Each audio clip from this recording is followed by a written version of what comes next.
നമസ്കാരം, ഞാൻ മുഹമ്മദ് ഫിർദൌസ്. കൊല്ലം ജില്ലയിലെ കാക്കോട്ടുമൂല ഗവൺമെൻറ് UP സ്കൂളിൽ 7ാം ക്ലാസ്സിൽ പഠിക്കുന്നു. സുഭാഷ് ചേർത്തല എഴുതിയ അമ്മ എന്ന കവിതയാണ് ഞാനിവിടെ ചൊല്ലുന്നത്.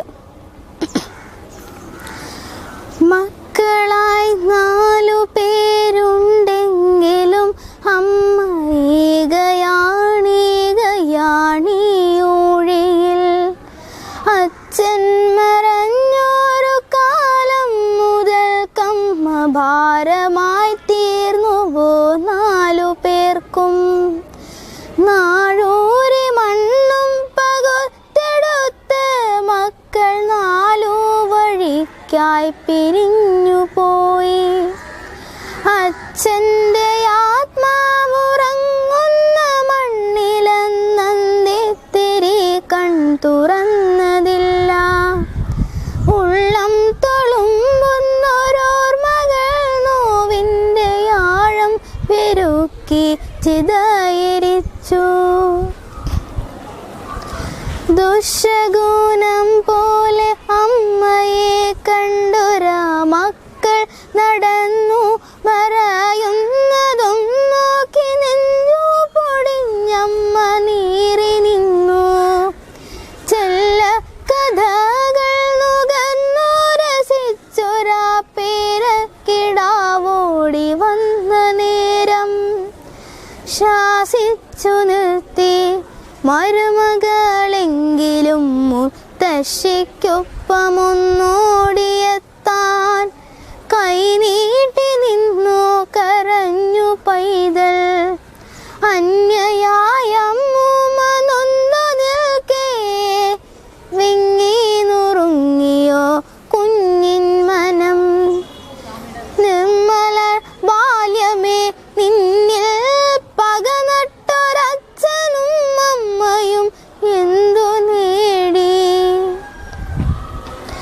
മക്കളെ ഓർക്കുക, തീരാത്ത ദുരിതമായി നിങ്ങളെ ചൂടുന്ന താപമായി തീരുമീ മാതൃശാപം.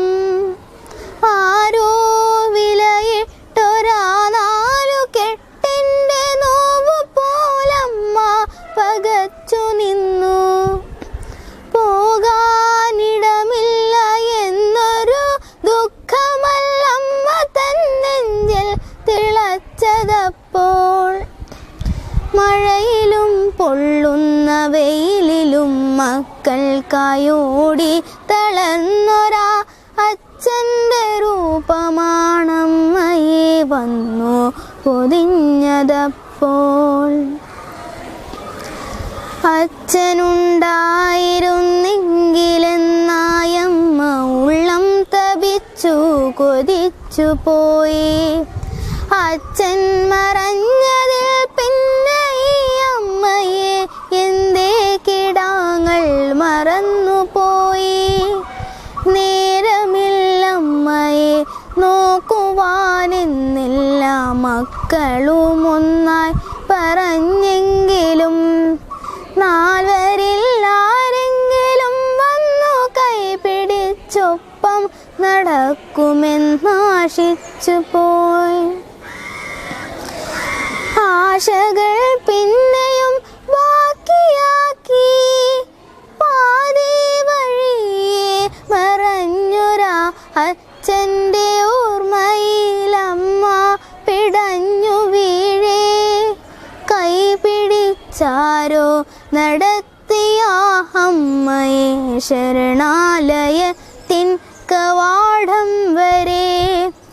ഏകയായി തീർന്നൊരി അമ്മ തൻ നെഞ്ചിലെ തീയൊന്നണയുവാൻ ഒരു വട്ടമെങ്കിലും പോരുമോ മക്കളെ ഈ വഴി. പ്രതിക്രിയ